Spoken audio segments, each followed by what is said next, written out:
सलाम।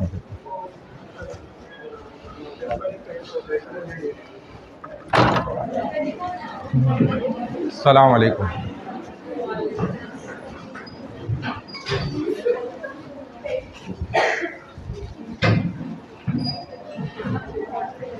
पाकिस्तान स्टडीज़ है ना? अच्छा, सेक्शन सी है, डी है? सी है। अच्छा,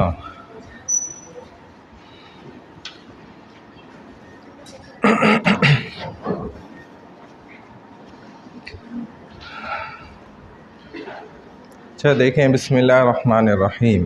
पाकिस्तान स्टडीज़ की क्लास है और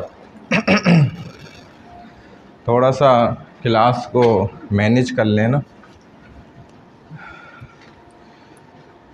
चलो, लड़कियां ही ज़्यादा हैं और लड़के एक ही रो में हैं। लड़के यही हैं, और भी हैं इसके अलावा? यही हैं।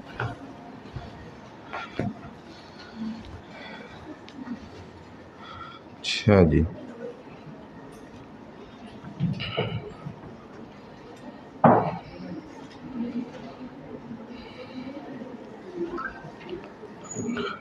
ऐमन हसन, ये कौन है? ऐमन हसन नहीं है? अच्छी बात है। आयशा रिफ़त, आप हैं? 9917। अलीशा वसीम, ये कहाँ है? अच्छा। अलिशबा इबाद, अच्छा। अलीज़ा असलम राना, अच्छा। अलीज़े अशद, अलीज़े।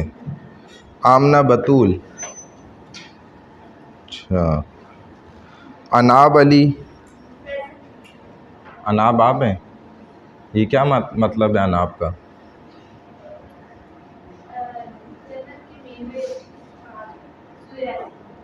जन्नत के मेवे। सुम्मा अनाब, सूरह यासीन में। निकालो ज़रा, सूरह यासीन में किधर है? कंप्यूटर वो नहीं है तुम्हारे पास? मोबाइल, इंटरनेट नहीं है? तुम कैसे ज़िंदगी गुजार रही हो दुनिया में?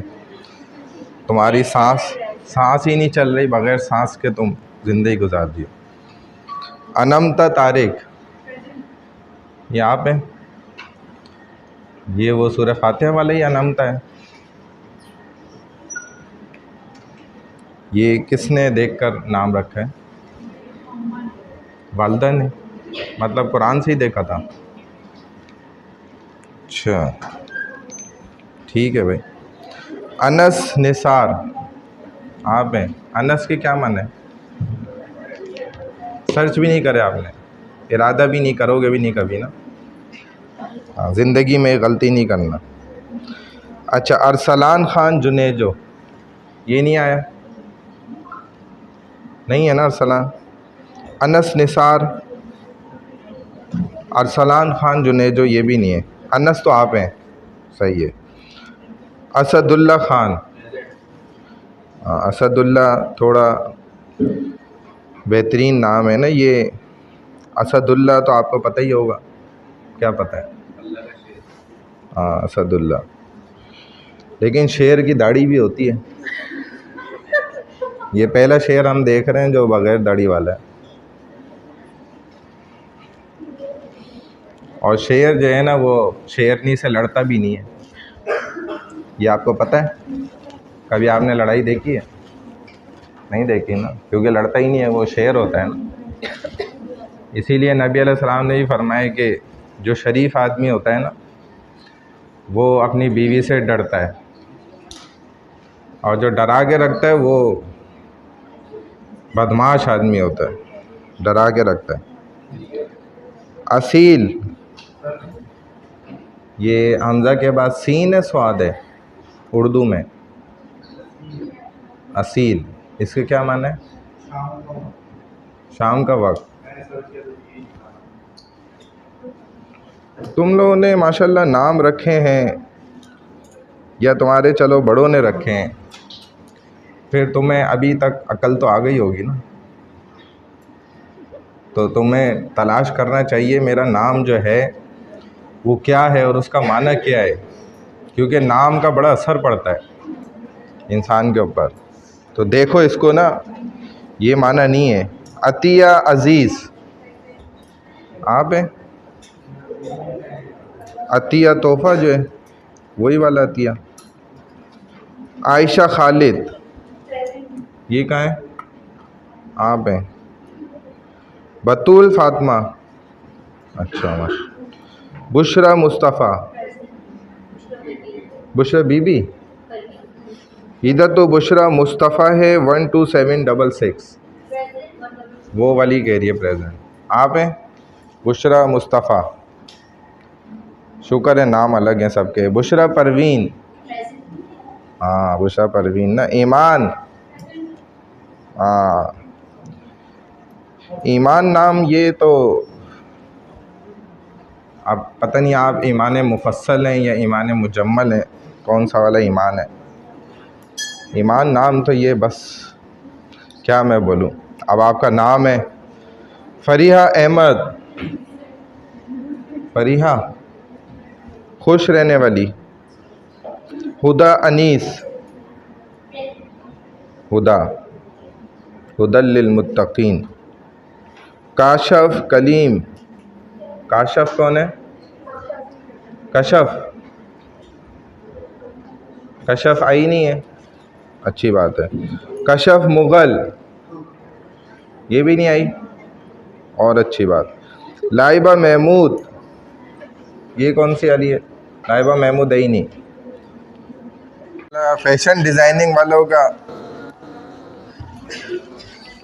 अच्छा जी, मैं क्या कह रहा था कि अल्लाह ने सबसे ज़्यादा जो दुनिया में उतारी है ना चीज़ें, दो चीज़ें सबसे कम अल्लाह ने डिवाइड की है दुनिया में, अपने पास ज़्यादा रखी है। उसमें एक मैनर्स हैं और दूसरे रहम खाना, अदब और किसी पर रहम करना, ये अल्लाह ने सबसे ज़्यादा कम उतारा है।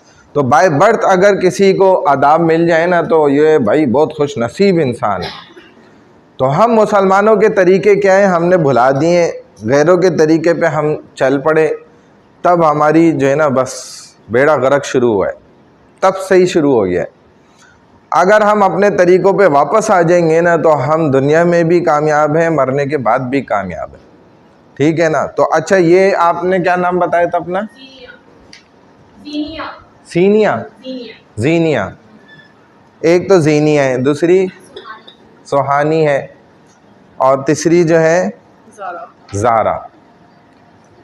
तो जीनिया, सुहानिया, सुहानी और ज़ारा। सुहानिया मैं समझ रहा था, सुहानी। तो जीनिया, सुहानी और ज़ारा, ठीक है। ये तीन लड़कियां हैं हमारे पास। तो इनमें हम दो तो सेलेक्ट करनी है, ठीक है ना। और लड़कियों की स्ट्रेंथ भी है माशाल्लाह। तो अब ये जीनिया खड़ी हो जाती हैं, पहले खड़ी हो जाओ भाई। इनको लड़के भी वोट दे सकते हैं, लड़कियां भी दे सकते हैं, हाथ उठा के, तालियां नहीं बजानी है।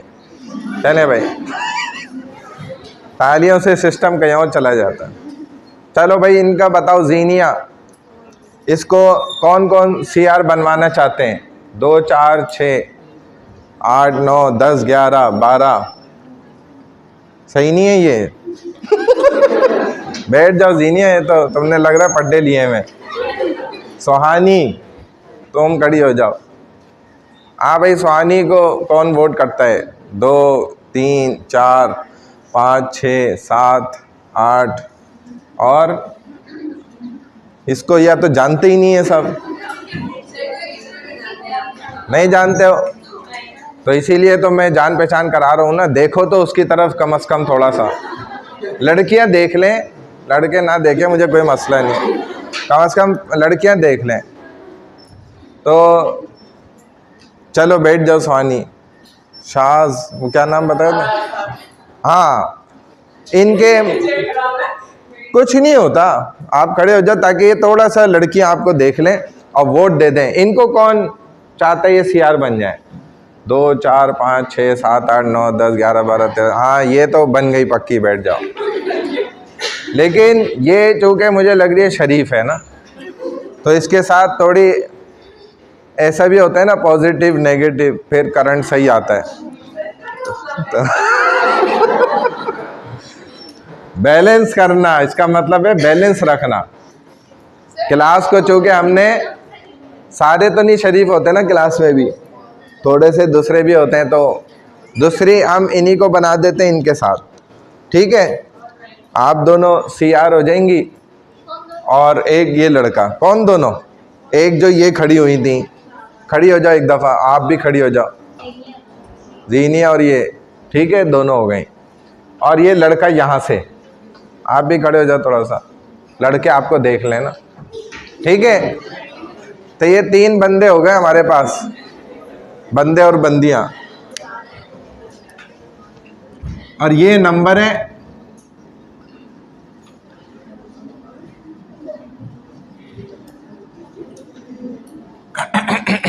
ठीक है।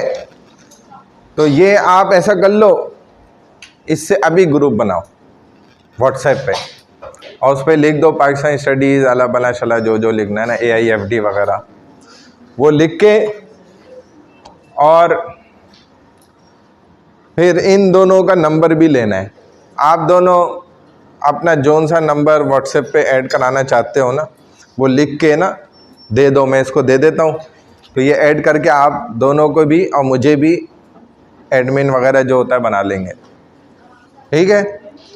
और फिर QR कोड से स्कैन करा के आप लोग ऐड हो जाना उस ग्रुप में, ताकि हम प्रॉपर तरीके से ना, जो मटेरियल हो या उसके अलावा जो हमारे चीज़ें हों वो हम वहाँ पे शेयर कर सकेंगे आसानी से, ठीक है। ये बना लें और अपना नंबर लिख दें एक पर्ची पे छोटी सी, तो मैं इनको दे देता हूँ। अभी लिख लें, ये काम अभी करना है, बाद में नहीं होगा, ये अभी कर लें फ़ौरन।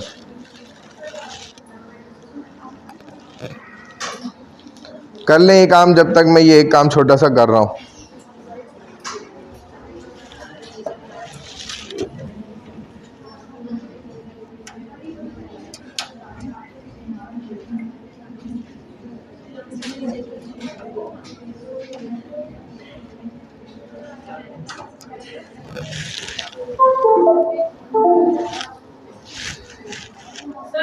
जी, मैं अपना नंबर नोट डाउन कर दूं, फिर सब मुझे मैसेज कर देंगे। आपका छोड़ ना, फिर नंबर क्यों वायरल कर रही हैं? वो तो क्यूआर कोड से ऐड हो जाएंगे ना, वो देखें वहां से जाके खुद कोई लेता है लड़की, तो वो ठीक है, कोई मसला नहीं। हाँ, चलें ऐसा कर लें जैसे आपको आसानी लग रही है, मैंने तो ऑप्शन दे दिए हैं, जैसे आसानी लग रही है वैसे कर लें, लिख दें। हमने तो देखे, हमारा जो मेन मकसद वो यही है कि हमने ग्रुप बनाना है बस। अब आप किसी भी, जो आपको सहूलत है उस तरह बना लें। आ जाए, इनका भी लिख दें, सबका लिख दें।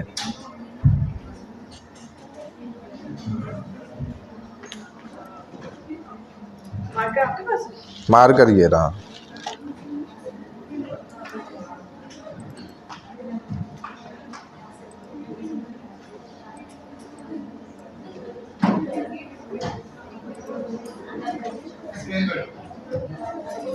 हाँ, स्कैन कर लो।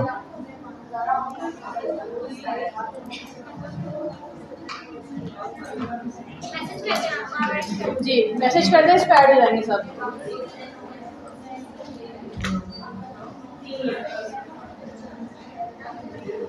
अच्छा जी, देखो कोर्स आउटलाइन को देख लो एक दफ़ा। ये है ना फुल स्क्रीन का, फुल स्क्रीन नहीं हो रही।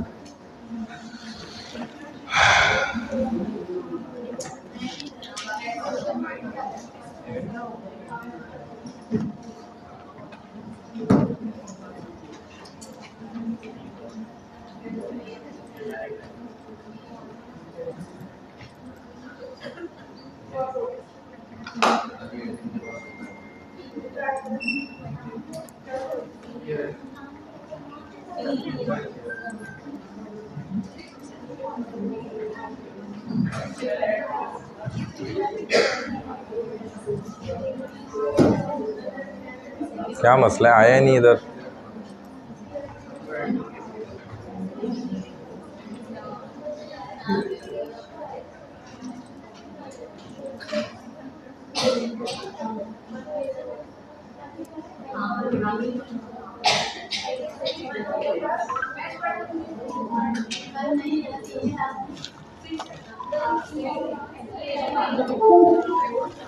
कर लिया, इनको ऐड कर दिया, इनका नंबर तो आ गया ना माँ।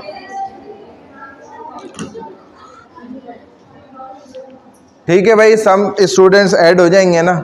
अब तो आसान हो गया ना, कोई मुश्किल तो नहीं है, परेशानी तो नहीं है किसी को। देखो पाकिस्तान स्टडीज़ कोर्स आउटलाइन जो है वो मैं आपको समझा देता हूँ। यहाँ पर जो जो चीज़ें हम कोर्स आउटलाइन वाइज लेकर चलेंगे, उसी में वीकली वाइज डिस्ट्रीब्यूशन होगी हमारे टॉपिक्स की। उसके हिसाब से हम देखेंगे। 14 वीक्स होते हैं, उसमें मिड और फाइनल भी हमारा इंक्लूड होता है, यह आपको पता ही होगा। अक्सर स्टूडेंट्स आप में जो है वो मुझे ये बता दें कि सेमिस्टर वाइज स्टूडेंट्स किस एतबार से चल रहे हैं, फर्स्ट सेमिस्टर है, सेकंड है, थर्ड है, एक तो ये चीज़। ठीक है, एक एक करके मैं पूछ लेता हूँ तमाम स्टूडेंट से, जो आपका एक शॉर्ट इंट्रोडक्शन भी हो जाएगा। नेम्स तो तकरीबन आ गए हमारे सामने, बता दें दोबारा नाम भी तो अच्छी बात है। और बस ये ज़रूर बताएं कि हमारा कौन सा सेमिस्टर है, ताकि मुझे अंदाज़ा हो जाए न्यू स्टूडेंट्स ज़्यादा हैं या ओल्ड स्टूडेंट्स हैं। दूसरा, मेरा इन शॉर्ट जो इंट्रोडक्शन है वो ये है कि मेरा नाम तो इमरान अशरफ है, और दूसरे नंबर पे मैंने अपने शौक़ से ही अल्हम्दुलिल्लाह बचपन में हिज़् मुकम्मल किया। तीसरे नंबर पे अपने ही शौक़ से किताबें भी पढ़ी, यानी कि दर्स निज़ामी जिसको कहा जाता है, आलिम कोर्स कहलाता है, वो 11 साल का कोर्स होता ही है। उसके बाद फिर वालिद साहब के शौक़ से तखस्सुस किया, यानी कि मुफ्ती का कोर्स जो होता है। और उसके बाद जो है इसी दरमियान मैंने डबल MA भी कर लिया कराची यूनिवर्सिटी से इस्लामिक स्टडीज़ में, और ऐसे ही अरबिक के अंदर भी। इकरा यूनिवर्सिटी में तकरीबन पढ़ाते हुए ये 15वां साल है अल्हम्दुलिल्लाह। 15 साल से मैं पढ़ा रहा हूँ, अल्लाह का शुक्र है। और मेरी एज जो है वो 41 है इस वक्त। ठीक है, तो मैंने यानी कि 2011 से स्टार्ट किया था पढ़ाना। उस वक्त नॉर्थ कैंपस से हमने स्टार्ट लिया था, फिर करते करते जो है हम बहरिया टाउन मेन कैंपस में भी पढ़ाने लग गए। बहरिया टाउन में जो इकरा यूनिवर्सिटी कैंपस है वहाँ भी पढ़ाने लगे, एयरपोर्ट कैंपस, गुलशन कैंपस वगैरह। तो बहरहाल अल्हम्दुलिल्लाह जहाँ मौका मिलता है तो हम पढ़ा लेते हैं, अल्लाह का शुक्र है। तो एक्सपीरियंस हो गया उस एतबार से देखा जाए। बाकी ये है कि इस वक्त जो हमारी मसरूफियात हैं उनमें यही चीज़ें हैं। एक तो दरस व तदरीस, पढ़ना पढ़ाना, लेक्चरशिप जिसको आप कहते हैं, बस वही चल रहा है। लेक्चर बने हुए पढ़ा रहे हैं। जितना अल्लाह ने इल्म दिया है कोशिश करते हैं कि मोहब्बत के साथ उसी इल्म को तकसीम करते रहें, फैलाते रहें। और अल्लाह ने ये भी तौफीक दी कि खिताबत और इमामत की अल्हम्दुलिल्लाह वो भी मस्जिद में चल रही है, अल्लाह का शुक्र है। उसके साथ साथ जो है वो एक जॉब भी है, अल्लाह का शुक्र है, वो भी चल रही है। और उसके साथ साथ निकाह वगैरह का जो हमारा सिलसिला होता है सारा, उसमें भी हम बहुत पेश हैं, अल्लाह का शुक्र है। इकरा यूनिवर्सिटी के भी बहुत से लड़के लड़कियों का निकाह पढ़ा दिया है। और यही हलाल वे तो यही है ना भाई, जो बचना चाह रहे होते हैं तो उनके लिए रास्ता यही है। अरेंज मैरिज कम करते हैं, ये लव मैरिज ज़्यादा करते हैं इकरा वाले जो होते हैं ना। तो बहरहाल चलो, लव मैरिज भी कर रहे हैं तो मैरिज तो है ना, ये अच्छी बात है। और गुनाह से तो बच रहे हैं ना, इसका भी किसी किसी को ख्याल आता है, और अल्लाह जिसे तौफीक दे देता है अल्हम्दुलिल्लाह वो इसमें आगे बढ़ जाता है। अल्लाह ने तौफीक दे दी।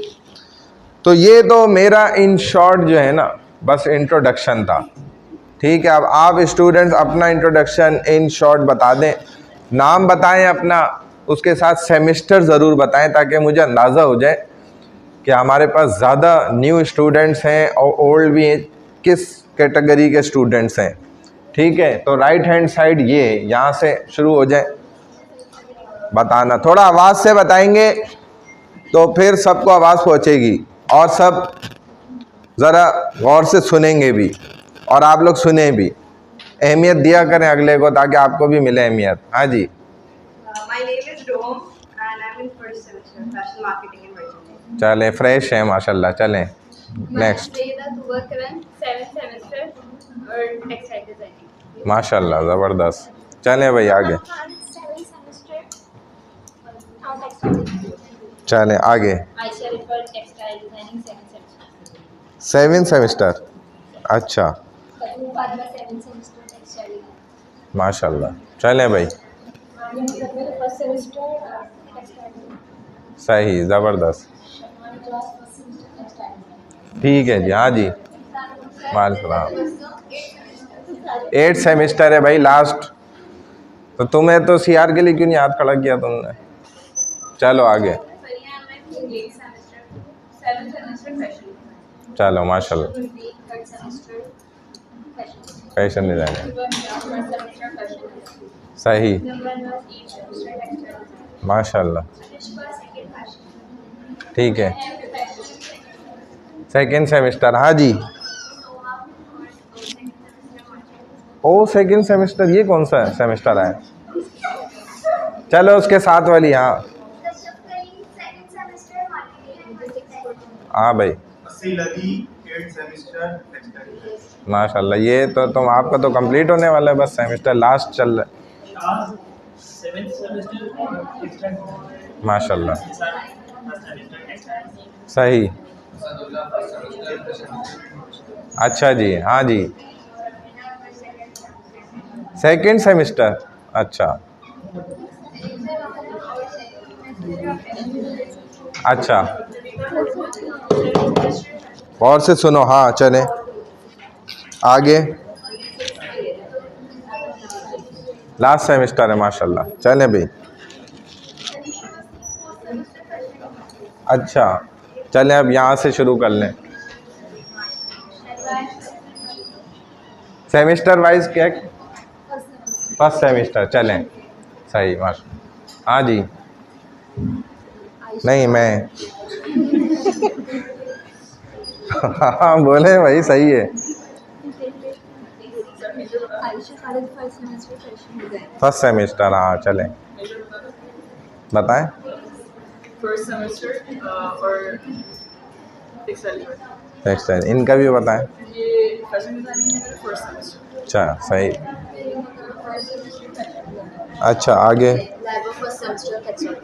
जी। हाँ ज़्यादा तो फिर फर्स्ट सेमेस्टर वाले स्टूडेंट्स हैं, हाँ जी।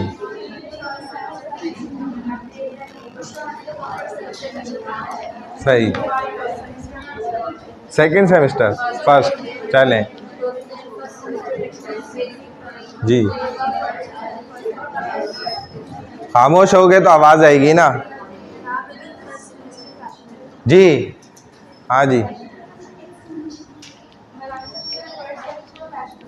अच्छा आगे।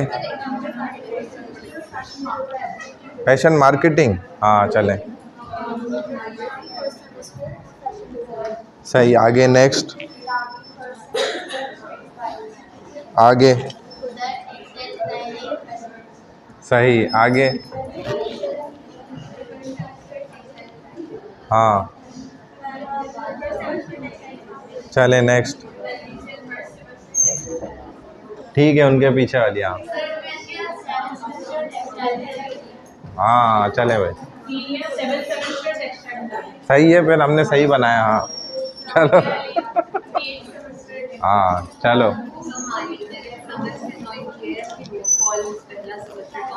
अच्छा सही, आगे, हाँ ठीक है। तकरीबन सबने बता दिया ना, कोई रह तो नहीं गया। अब देखो हमारे पास कोर्स आउटलाइन है, ये मैंने ओपन कर दी है, उसको आप देख सकते हैं वहाँ पे। मैं यहाँ अभी एक सेकेंड ओपन कर लेता हूँ अपने पास भी।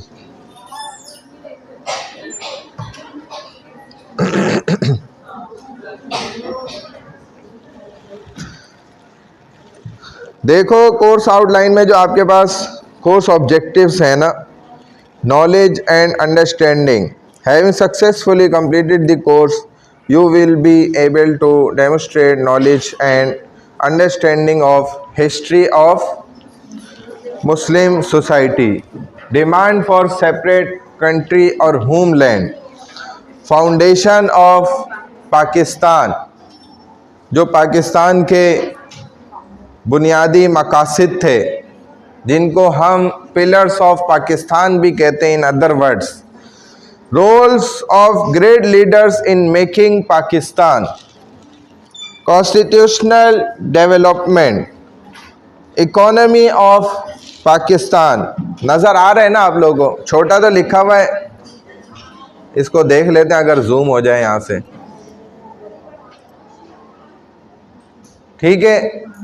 कल्चर ऑफ पाकिस्तान, फिर Urdu as an national language, उसके बाद relationships of Pakistan with other countries, जो आपको अभी भी रिलेशन नज़र आ रहे होंगे पाकिस्तान के, बहुत मजबूत हुए थे, लेकिन फिर अब उनके अंदर दोबारा कमज़ोरी लाने की कोशिश जारी है। अच्छा, मार्क्स डिस्ट्रीब्यूशन वाइज देख लें, 3 चीज़ों पे आप मार्क्स को डिस्ट्रीब्यूट कर सकते हैं, सिंपल। सबसे पहले आपके पास मिड टर्म होता है और second final exam, final term होता है। इसमें दरमियान में आपके पास सीपी मार्क्स होते हैं। सीपी क्या होता है? क्लास पार्टिसिपेशंस होते हैं, उसके अंदर आप क्विज़ेस देते हैं, असाइनमेंट्स देते हैं, ठीक है। थ्योरी वाइज होता है, बाज़ दफ़ा ओरली भी कुछ चीज़ें होती हैं। फिर प्रेजेंटेशन ग्रुप वाइज होती है, सेपरेट भी होती है। हर तरीके से हम, जैसे कंडीशनल वाइज है ये, हम देखेंगे उसके एतबार से हम बना देंगे। प्रेजेंटेशन भी इंशाल्लाह स्टार्ट से हम सेकंड या थर्ड क्लास से मैनेज कर लेंगे, ग्रुप्स बना के आपके देख लेंगे। ग्रुप बनाना ज़्यादा बेहतर हुआ। नहीं, प्रेजेंटेशन तो इसके मार्क्स इंक्लूड होते हैं सीपी मार्क्स के अंदर।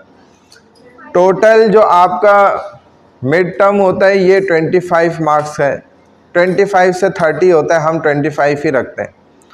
फाइनल जो आपका होता है वो 40 मार्क्स का होता है। बाकी रिमेनिंग 35 मार्क्स आपके सीपी के अंदर इंक्लूड होते हैं, और सीपी डिस्ट्रीब्यूट होती है इन 3-4 चीज़ों के ऊपर जो मैंने आपको बता दिया।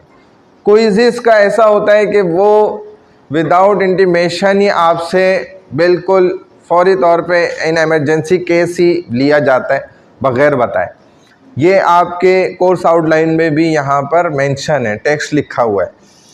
तो उसका तरीका यही होता है प्रोसीजर, कि आप जैसे जैसे लेक्चर्स आपके टॉपिक्स बढ़ते जाएं, आप उनकी तैयारी खुद सेम डे में करते रहें। और कामयाबी की कुंजी भी यही है, ठीक है ना, की ऑफ सक्सेस जिसको आप कहते हैं, वो यही है कि आपने जो आज पढ़ा है ना, तो वो आज ही आप उसको याद कर लें, निपटा लें, जहन नशीन कर लें, जहन में ओरली बिठा लें। तो आपको इंशाल्लाह फिर फाइनल में बिल्कुल भी परेशान होने की ज़रूरत नहीं पड़ेगी, सिर्फ आपको रिवाइज़ करना होगा। और हमने हिफ्ज़ के अंदर यही फार्मूला इम्प्लीमेंट किया था, तो हम कामयाब हो गए।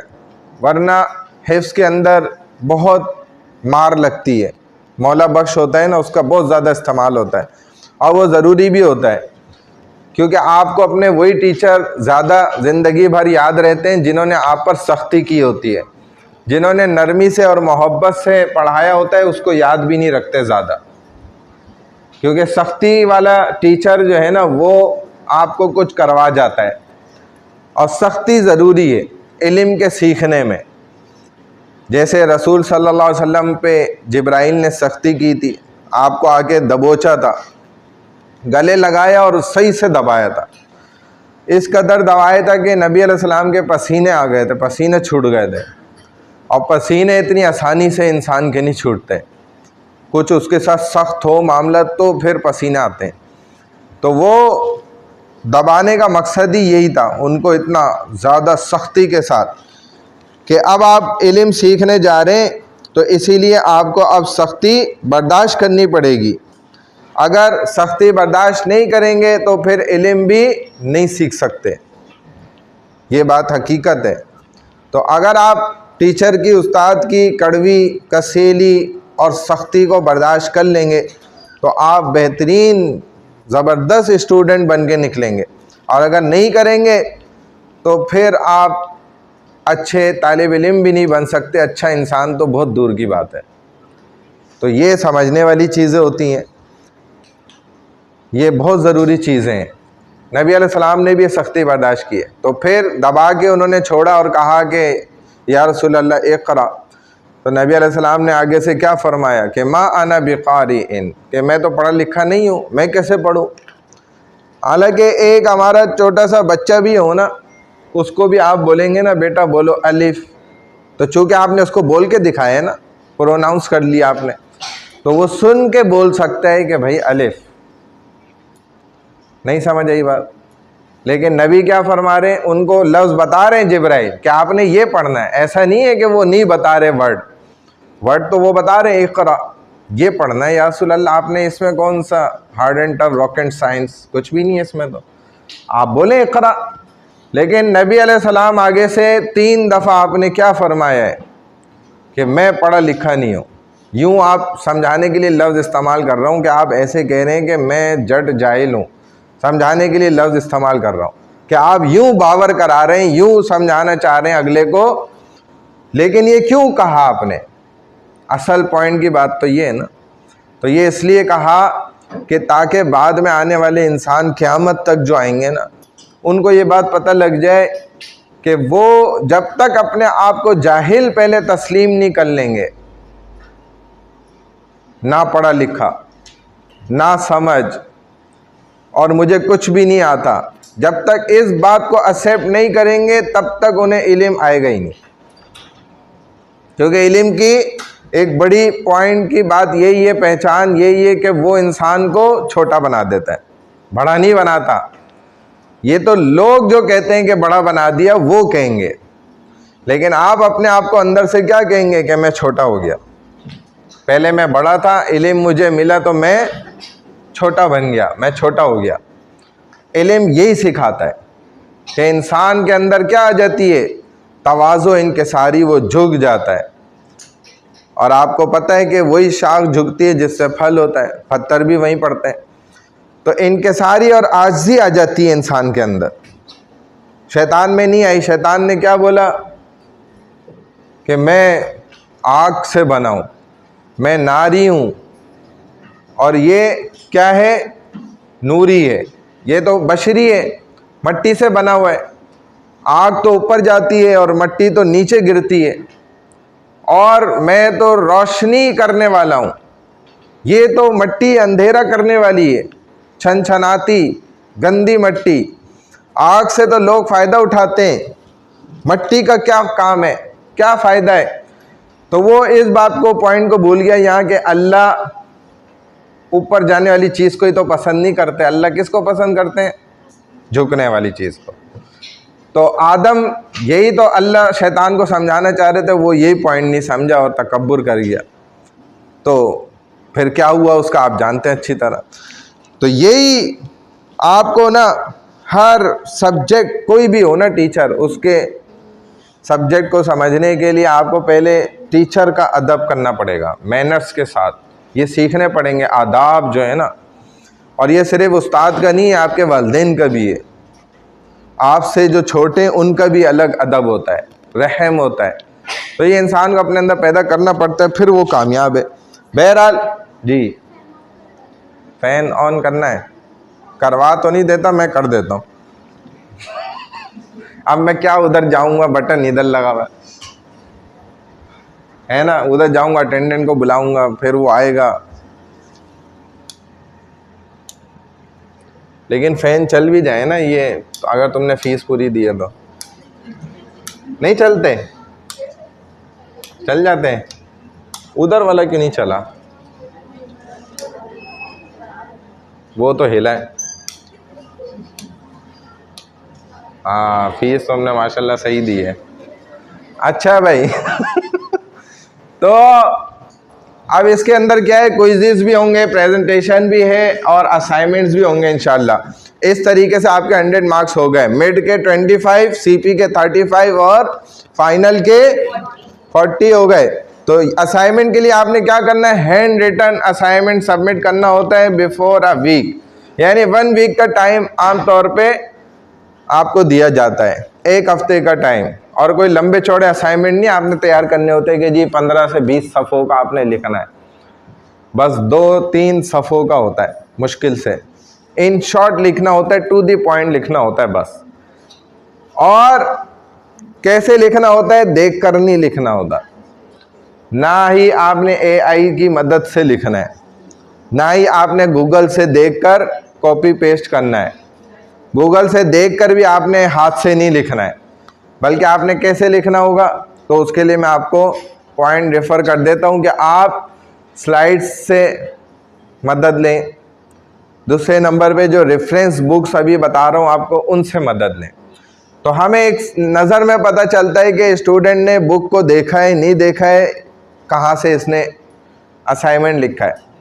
तो फिर हमें ना कहें कि भाई असाइनमेंट के नंबर नहीं मिले, मार्क्स नहीं फिर मिलेंगे।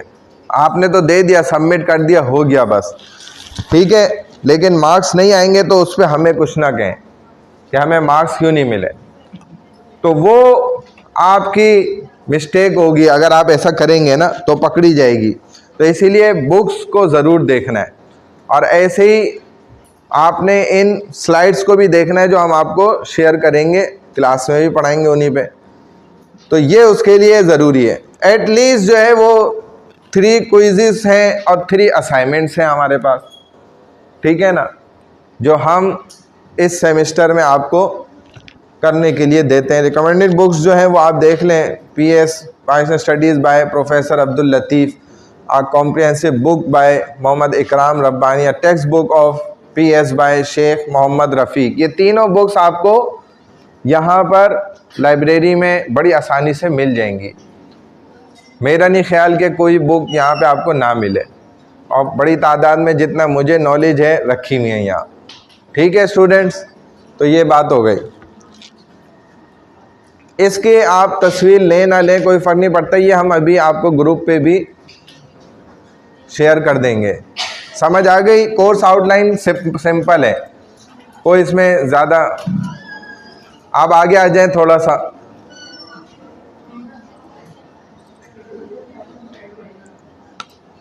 थोड़ा सा हम स्टार्ट ले लेते हैं।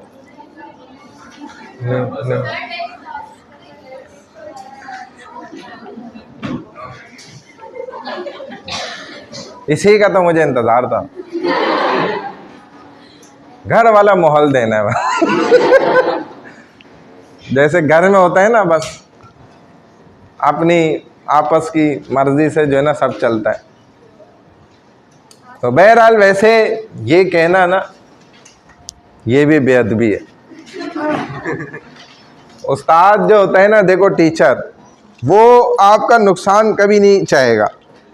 अगर आपको ऐसा शक है ना कि भाई वो हमारा नुकसान कर रहा है, तो ये आप भूल जाएं, वो आपका हमेशा भला ही चाहेगा और अच्छा ही सोचेगा आपके लिए।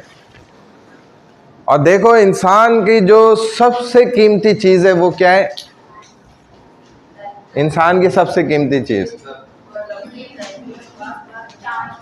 टाइम।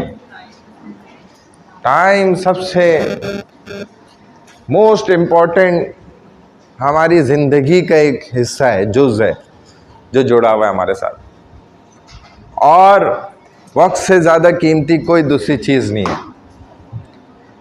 इसीलिए हर लम्हा मुसलमान ना या तो जन्नत की तरफ बढ़ रहा है या दोज़ख की तरफ, हर लम्हा। इससे अलावा तीसरा कोई रास्ता है ही नहीं। हर लम्हा वो या तो जन्नत की तरफ जा रहे हैं या दोज़ख की तरफ। तो मेरा तो ये ख्याल है, गुमान है, कि अभी तक जो वक्त गुजरा है तो आप शायद जन्नत के करीब ही गए, जो मेरा ख्याल है। और मेरा ये ख्याल और गुमान बिल्कुल ठीक है, क्योंकि इस दौरान मुझे नहीं लगता कि कोई किसी बुराई में पड़ा होगा, सिवाय चंद के जो मोबाइल इस्तेमाल कर रही है, सुन रही है मैसेज या ये वो, पता नहीं वो किसकी बात सुन रही है, ये अब मुझे नहीं पता ना, मैं तो नहीं सुन रहा ना मैं देख रहा हूँ। तो एक बड़े आलिम को ना, बुज़ुर्ग को किसी ने ये बात कही थी कि भाई आप ये 3-3 घंटे तकरीर करते हैं और लोग लाखों हज़ारों आपके तकरीर में इकट्ठे होते हैं, जमा होते हैं, पूरा मैदान भरा हुआ होता है, तो क्या फ़र्क पड़ता है इससे? लोग फिर उठ के यहाँ से चले जाते हैं और वैसी ही ज़िंदगी गुजार रहे होते हैं, गुनाह कर रहे होते हैं, बुरे काम कर रहे होते हैं, क्या फ़ायदा है इसका? तो उन्होंने ना बड़ा प्यारा जवाब दिया। उन्होंने पता क्या जवाब दिया? उन्होंने रिप्लाई आंसर किया कि भाई तुम ये तो देखो कि जो 3 घंटे यहाँ बैठे हुए थे तो गुनाह से तो बचे हुए थे ना। ये कोई कम कमाल की बात है कि 1 मिनट के लिए ऐसे जोशीले नौजवानों को रोक लिया जाए, जिनके अंदर हर ताकत भरी हुई है कूट कूट के। तो ये तो AIFD वालों का और टीचर का ही कमाल है ना। इनको रोक के रखा है, इनके जज्बात को ठंडा किया है। ये भी तो सवाब का काम है, गुनाह से बचे हम इतनी देर। तो ये जो वक्त है ना, उसको ज़ाया नहीं होने दो। हाँ जी, हाँ वैसे देखो ये अच्छा सवाल इन्होंने किया है। तो AIFD वाले कहते हैं कि जो 2 घंटे की क्लास है उसमें कोई ब्रेक नहीं है। हाँ वैसे मैं आपको बता रहा हूँ नॉलेज के लिए, ताकि ये ना हो आप बोलें कि सर ब्रेक नहीं दे रहे आप, या सर ब्रेक देते ही नहीं है, और आप वहाँ कह दें और वो आपकी फिर इज्जत से जो है ना आपको समझा देंगे भाई ब्रेक है ही नहीं 2 घंटे की क्लास में। तो ये कंटिन्यूसली क्लास होती है 2 आवर्स की ना, 2 घंटे की। लेकिन बहरहाल हम आपको इंसान ही समझते हैं, हम आपको कोई दूसरी मखलूक नहीं समझते। तो ये कि हम अपनी तरफ से आपके लिए रियायत दे दिया करेंगे, ठीक है ना। तो चूँकि आज फर्स्ट क्लास है ना, तो आज तो हम ज़्यादा नहीं आपको रिलैक्स दे सकते, 15 मिनट्स का मैं दे दूंगा, चलो 2 बजे ऑफ कर दूंगा। तो चूँकि फ़र्स्ट क्लास है ना, वो भी इस वजह से। तो आइंदा क्लासों में आप यही कोशिश करेंगे, हम खुद मैनेज कर लेंगे इंशाल्लाह, कि 15 मिनट आपको किसी तरह दे दिया करेंगे। तो वो यही हुआ करेगा कि हम या तो जल्दी क्लास ऑफ कर लिया करेंगे, ये कर देंगे। लेकिन वैसे ये कि स्टूडेंट्स का कहना ये तो बेअदबी में आता है, टीचर अपनी तरफ से दे दे वो अलग बात है। तो देखें, हाँ क्या सवाल है?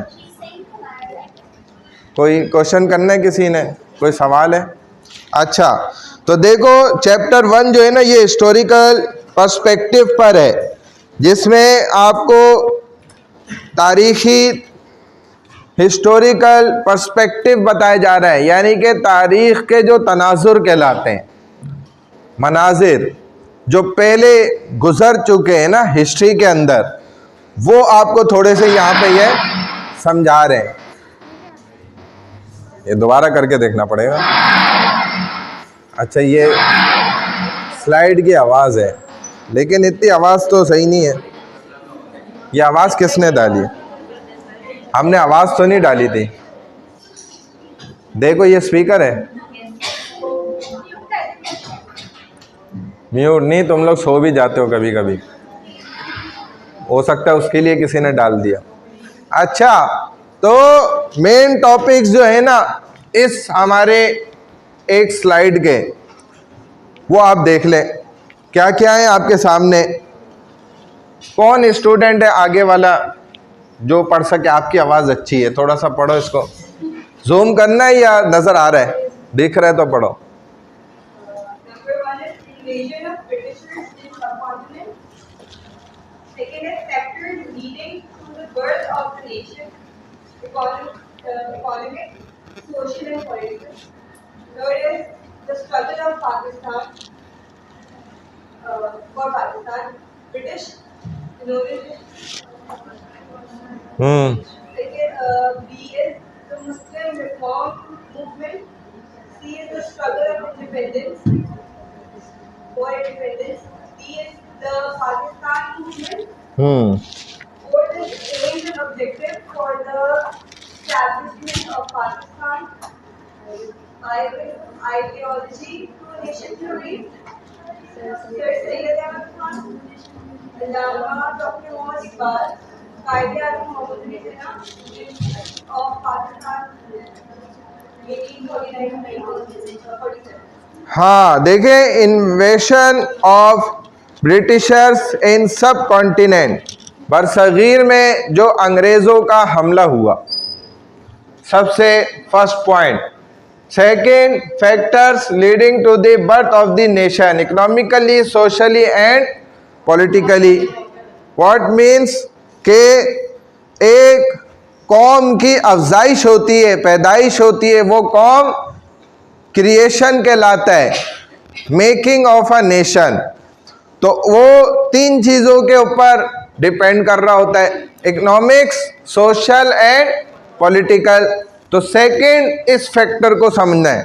थर्ड क्या है? The struggle for Pakistan, Pakistan को बनाने के लिए जो मेहनतें और काविशें की गई, जो स्ट्रगल की गई, उसमें आपके पास 4 पॉइंट्स आ जाते हैं। ब्रिटिश कॉलोनाइजेशन, बरतानवी जो इस्तेमार था, यानी कि उनकी तरफ से, बरतानिया की तरफ से जो पाकिस्तान के बनाने के अंदर जो अमल दखल था उनका, फर्स्ट तो ये। Second, the Muslim reform movement, मुसलमानों की जो तहरीकें थी इस्लाही, जो आम तौर पे देखा जाए तो मजहबी पेशवाओं ने चलाई थी, क्योंकि इस्लाह मुसलमानों की हर ज़माने में किन्होंने किए? मुस्लिम पेशवाओं ने किए, यानी कि जिनको आप स्कॉलर्स कह रहे होते हैं आजकल, उन्होंने। Third point C, the struggle for the independency, जो आज़ादी के लिए मुहिम और तहरीकें चलाई गई, जो जद्दोजहदें की गई, उसको समझेंगे। Fourth point, the Pakistan movement, Pakistan के क़याम के जो अगराज़ व मकासद थे ना, जो मकसद था पाकिस्तान को बनाने का, असल मकसद पाकिस्तान किस बुनियाद पे बनाया गया, उसके लिए क्या मकसद था पाकिस्तान को बनाने का, तो वो समझा जाएगा। AIIMS and objectives for the establishment of Pakistan. Fifth पे आ जाए आइडियोलॉजी, टू नेशन थ्योरी, जो एक दो कौमी नज़रिया था, आज भी एक दूसरी रियासत को मनवाने के लिए जो एक टू नेशन थ्योरी पेश की जा रही है फ़लस्तीन के अंदर, गज़ा के अंदर। हालांकि ये सरज़मीन बुनियादी तौर पर ही, इब्तदाई तौर पर ही किनकी है? मुसलमानों की है। इसमें तो यहूदी का कोई किरदार ही नहीं है। और तभी रसूलुल्लाह सल्लल्लाहु अलैहि वसल्लम ने भी फरमाया था कि अल्लाह ने इनको दुनिया में कोई 1 इंच ज़मीन भी इनके नसीब में नहीं रखी है। जब भी इन्होंने किया है तो कब्ज़ा ही किया है हमेशा। देख लें, यहाँ भी जो सारी कहानी है वो भी यही है। और यहूदियों को खुद हमारे रसूल ने भी नापसंद किया। बिल्कुल आपने फरमाया ये गलीज़ तरीन कौम है, ऐसी कौम कि जिसने एक दिन में 50 नबियों को एक साथ शहीद किया है। ये बात आप जानते हैं? यहूदी ऐसी ख़तरनाक कौम है ये, इसको हमारे नबी ने भी बर्दाश्त नहीं किया और इसकी मुखालफत की हमेशा, दुनियावी कामों में भी, दीन के मजहबी कामों के अंदर भी। और आपने ये भी फरमाया कि क़यामत में एक दिन ऐसा आएगा, क़यामत के करीब, कि पत्थर खुद आवाज़ दे के चिल्ला के कहेगा मुसलमान को कि फ़लाने, ओ मुसलमान, ये यहूदी मेरे पीछे छुपा हुआ है, इधर आओ, इसको मारो। और मुसलमान जाएगा वही उसको कत्ल करेगा, मारेगा। और ये हकीकत है, सच है, और ये होगा इंशाअल्लाह। क्योंकि इनके मज़हब की स्टार्टिंग ही यहीं से होती है। पहला पॉइंट मैं आपको बता दूं, जो इनके गुज़िश्ता ये जो 2 सालों में जो कुछ हुआ है ना, उससे ज़ाहिर भी हो गया, खुल गया, अल्लाह ने खोल दिया मुसलमानों पर। ये भी अल्लाह की नेमत है कि इनका मज़हब ये कहता है, जैसे हमारा दीन क्या कहता है, सबसे पहले ला इलाहा इल्लल्लाहु मुहम्मदुर रसूलुल्लाह, कि एक अल्लाह है, God is only one, oneness of God, तौहीद, and Mohammad peace be upon him सल्लल्लाहु अलैहि वसल्लम is the last sermon prophet of Allah. ये अल्लाह के आखिरी नबी, खातमन नबीयीन है। ये हमारा दीन कहता है। और इनका मज़हब क्या कहता है कि हम यहूदी के अलावा दुनिया में कोई इंसान कहलाने के लायक नहीं, सारे कीड़े मकोड़े इनको मारो, ख़त्म करो। बताओ, ये भी कोई मज़हब हुआ? ये है इनका मज़हब। हालांकि नबियों वाली कौम थी ये, बनी इसराइल से चली है ये कौम। सबसे ज़्यादा नबी इनके अंदर मबऊस हुए, लेकिन जब आखिरी पैगंबर हमारे अंदर से आ गए, इस्माइल, हज़रत इस्माइल की कौम से, नस्ल से, तो इनको बस वहीं से जो है ना, इन्होंने टसल ले ली अल्लाह से। तो ले लो भाई, अल्लाह से कोई लड़के, रसूल से कोई लड़के कामयाब हो सकता है? कभी भी नहीं। बहरहाल 2 नेशन थ्योरी है, आज भी ये कौमें चाहती हैं कि ये चीज़ें ना अप्लाई कर दें। सर सैयद अहमद ख़ान आप जानते हैं, उनके मुताल्लिक इंशाअल्लाह इन डिटेल में आ जाएगा सारा कुछ। अल्लामा डॉक्टर मोहम्मद इकबाल, और ये सब कौन है? इसी तरह और भी बहुत से लोग हैं, उनके नाम आ जाएंगे आगे, नेशनल हीरोज़ के अंदर जो आते हैं। तो वो अक्सर कौन है? उलमा इकराम है, आलिम दीन है। ये भी आलिम दीन है, ये भी हैं, और इन्होंने इनको भी छोड़ा नहीं था। क्योंकि जब उलमा के झमघट में कोई रहता है तो वो भी फिर उन्हीं जैसा ही हो जाता है। तो कायद आज़म अगरचे पुजारी थे एक तरह से देखा जाए, लेकिन ज़हनी एतबार से ये उलमा को पसंद करते थे, चूँकि ये उनकी तहरीकों को देख रहे थे ना, उनके असल मेहनत को देख रहे थे, काम को, जो कि उनको चाहिए था। तो लिहाजा ज़हनी और दिल और दिमाग से देखा जाए तो कायद आज़म इन्हीं की तरह के हो चुके थे तकरीबन। अब ये अल्लाह जानता है कि कलमा पढ़ लिया था फिर मरे या क्या हुआ, ये अल्लाह को पता है, या हमें नहीं पता। तो बहरहाल, लेकिन जो ज़्यादातर एफर्ट्स थी ना, वो उलमा का किरदार था पाकिस्तान के क्रिएशन में, बनने के अंदर। Glimpses of Pakistan movements 1849 to 1947, Pakistan की जो तहरीकें चली उनके मुख्तलिफ झलकें, ये ग्लिम्पसेस कहलाता है। ठीक है ना? आगे देखो, When and why did the British first choose to invade India? क्या मतलब? देखें, स्टार्टिंग कहाँ से हुई, इब्तदा कहाँ से हुई, ये वो बात आपको समझाने फ्यू पॉइंट्स हैं यहाँ पर, तकरीबन 3-4। जो सबसे पहला पॉइंट आपको बताया ना, इन्वेशन ऑफ ब्रिटिशर्स इन सब कॉन्टिनेंट, कि वो गोया हिंदुस्तान में अंग्रेज बरतानवी लोग कैसे दाखिल हुए हिंदुस्तान की मईशत के अंदर और हिंदुस्तान के इलाकों के अंदर, और इसी तरह हिंदुस्तान की सियासत के अंदर। आखिर में ये 3 पॉइंट्स जो है ना, इसके अंडर आपको समझाएंगे। इन्वेशन of Britishers in subcontinent, जो फर्स्ट पॉइंट हमने फर्स्ट स्लाइड में देखा।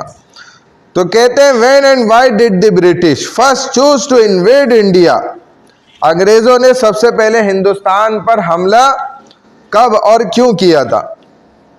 इसके बारे में कोई कुछ जानता है? कोई हमें बता सकता है कैसे फर्स्ट अटेम्प्ट में ब्रिटिश जो है वो हिंदुस्तान में दाखिल हुआ? पता है किसी को? उनकी आर्मी स्ट्रॉन्ग थी, इस मतलब ये तो उनके पॉइंट्स थे कि वो देखा जाए तो 3 चीजों के एतबार से स्ट्रांग थे। वो आगे पॉइंट आ रहा है, इन चीजों के एतबार से वो स्ट्रांग तो थे, लेकिन उनको क्या जरूरत पड़ी हिंदुस्तान में आने की, हिंदुस्तान में इंटरेक्शंस करने की क्या उनको ऐसी जरूरत पड़ गई। आज अफगानिस्तान में अमेरिका को दाखिल होने की क्या ज़रूरत पड़ गई है, कोई तो बात होगी ना। उसके लिए पाकिस्तान साथ दे रहा है माशाल्लाह, उनके लिए रास्ता बना रहा। ये तुम्हारा क्या कोई क्लास तो नहीं चल रही ऑनलाइन? हाँ हाँ, तुमसे ही पीछे नहीं, देख आपसे ही पूछा। मोबाइल में ऐसे लगी हो, मैं बोला पता नहीं इतनी इम्पोर्टेंट काम कर रही हो आप, मैं बिला वजह टाइम वेस्ट कर। हाँ जगह बहुत ज्यादा है। कोई ना कोई तो वजह होती है ना, कोई ऐसी चीज़ होती है जो उनको अपनी तरफ माइल करती है, तो वो अपनी फिर दिखाते हैं कि भाई हमें भी यहाँ पर जो है ना, हमें भी तो कुछ मिलना चाहिए, हमारा भी तो हिस्सा होना चाहिए। तो हिंदुस्तान में जो देखा जाए तो अल्लाह की तरफ से हर वो नेमत मौजूद थी जिसको वो अंग्रेज़ भांपते थे, आज भी वो देखते हैं। और आप गौर करें ना, थोड़ा सा, सिर्फ पूरी दुनिया में ना जाएं, अपने मुल्क के अंदर गौर कर लें, थोड़ा सा दिमाग चलाएं, तो आप देखें कि आपके कंट्री ऑफ पाकिस्तान के अंदर जो ऐसे सूबे हैं या इलाके हैं या शहर हैं या पार्ट ऑफ कंट्रीज़ हैं कि जिनके अंदर बहुत ज़्यादा अल्लाह की तरफ से मादनियात मौजूद हैं, तो आप ज़रूर वहाँ पर देखिएगा कि हालात क्या रहते होंगे, हमेशा कशीदा, सुकून वाले, अमन चैन सुकून वाले हालात वहाँ पे रहने दिए ही नहीं जाते हैं। ये एक तरह की सियासत होती है। और अल्हम्दुलिल्लाह हम पाकिस्तान को भी ये चीज़ बहुत अच्छे से हासिल है, अल्लाह का लाख लाख शुक्र है कि हमारे यहाँ भी आप देखें तो जो आपका ये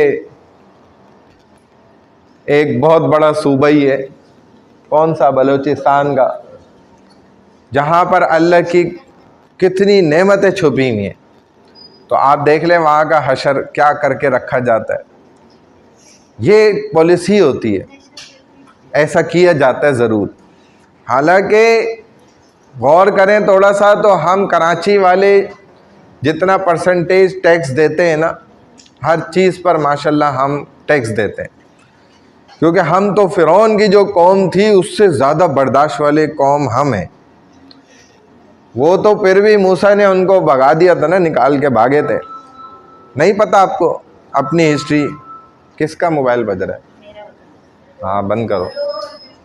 तो क्या था कि मूसा अलैहिस्सलाम उनको लेके भागे थे और वो उनके साथ भागे।